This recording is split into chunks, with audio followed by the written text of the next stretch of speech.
Have you ever seen a monkey ride a bike? Top 10 things to do or don't in Vietnam.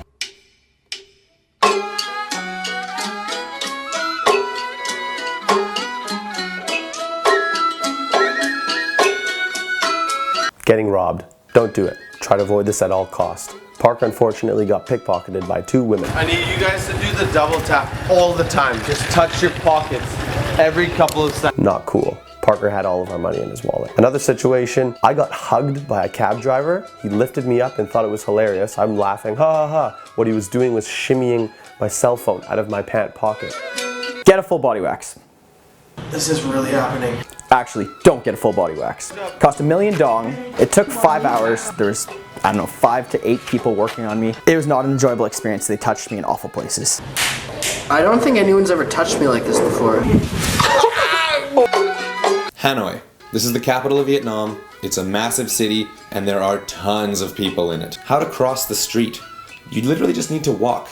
Everybody on the road is expecting people to jaywalk everywhere. You would probably be fine blindfolded walking across the street in a busy intersection if you wanted.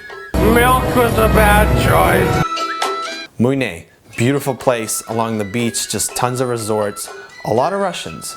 Actually, mostly Russians. They own a lot of stuff. Don't stay right in the center, stay just a little bit outside because the cost will be a fraction of the price. We stayed in like a 5-star resort for like $14 a night. There's a sand tiger roaming around sometimes. Vin Pearl, Vietnam's Disney World. It was an epic gondola ride to get over there. Dude, that's a long way. We got there, amusement parks, roller coasters, huge aquarium section, lots of employees. We were the only people there. Don't forget the monkeys. The monkey show was awesome. They rode bikes. They sucked. It was cruel.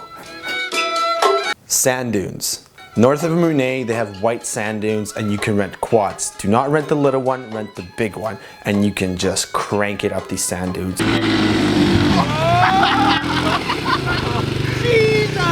You will love it because it's Vietnam and you can do whatever you want.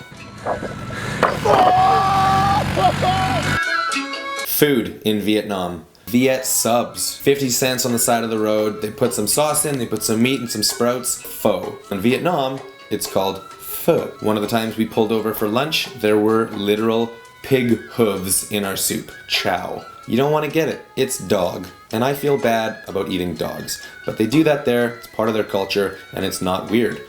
It is to the foreigners, and if you don't want to eat dog, don't eat the chow. So it's kind of a mix between pho and Viet subs all day, every day, and we never really got sick of them.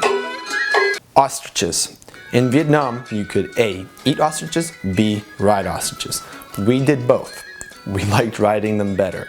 Definitely ride ostriches if you can. They have ostriches for riding at Mui Ne Desert. They will not let you take them out into the desert unless you bribe them a lot.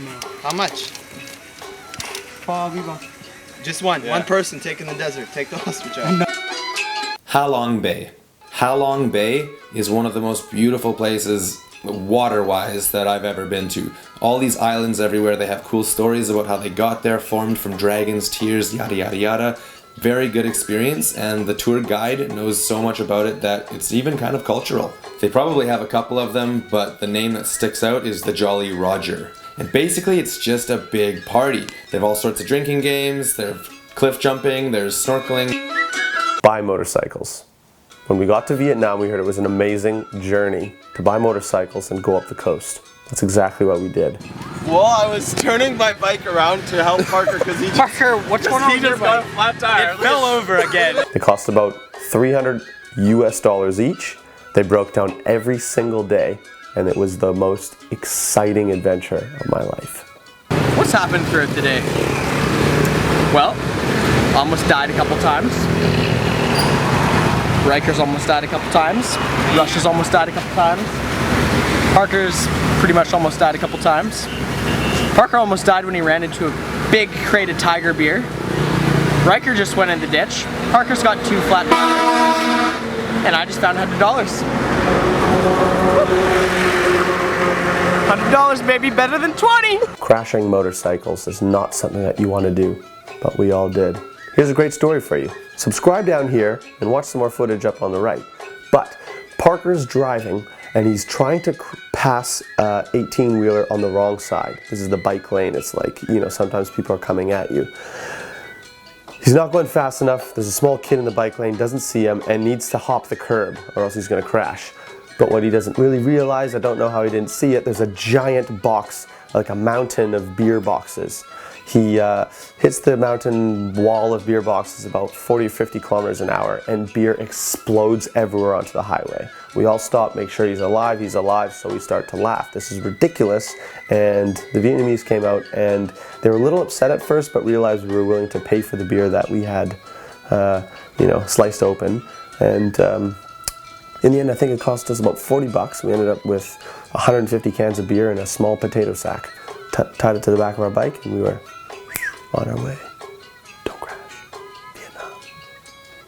Was I in the beginning of that shot? It was a sketchy maneuver to begin with, yes.